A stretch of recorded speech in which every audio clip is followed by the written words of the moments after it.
I remember Dr. Groenewald said something that caught people's attention. He said that African National Congress has designed a new apartheid, and a lot of people were quite angry about it. Would you like to clarify what exactly Dr. Groenewald meant when he said that the African National Congress has basically created a new apartheid?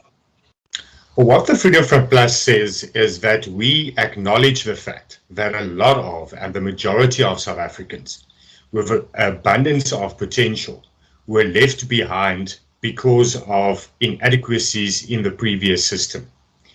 But there's a lot of South Africans, millions of South Africans, that is once again being left behind and disadvantaged because of inadequacies in the system. And there's a new type of inequality that's being created. There's a black elite enrichment that has been taking place, and we can actually call it cadre enrichment. But the fact of the matter is that currently, if you're not a card-carrying cadre and you don't really have the joy of being in that class of getting a tender, then you're left behind. Black economic empowerment has not empowered the majority of South Africans. It empowered a small elite, and it has created an inequality between that elite and the majority of South Africans, and that is what he meant by a new apartheid.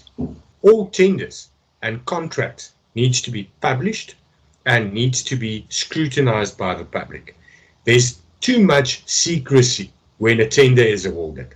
But let me give one example of why it's not published and why it's kept secret. There's a small municipality in the Free State called Letsemeng.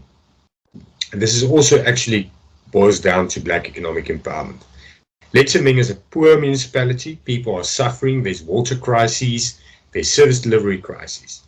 They awarded a contract based on black economic empowerment to a company for travel arrangements for the speaker and the mayor, costing extravagant amounts. Just a flight ticket from Bloemfontein to Johannesburg, they were charged more than 20,000 Rand for.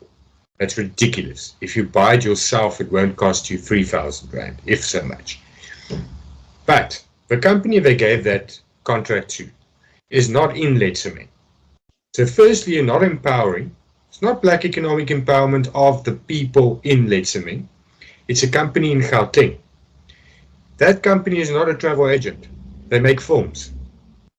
And that is what black economic empowerment is doing. And that is what the tender process is doing. It's not transparent, and they're keeping it secret because there's a reason for it. Because they are allowing government departments and municipalities and all levels of government to be exploited, but not in the interest of the people, in the interest of a select few, and they're not empowering local communities. So what we are saying is transparency with contracts, transparency with tenders, and give a tender and a contract to the best deserving candidate.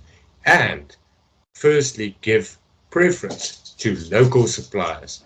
And that's the type of things why there's no transparency and why we would install transparency.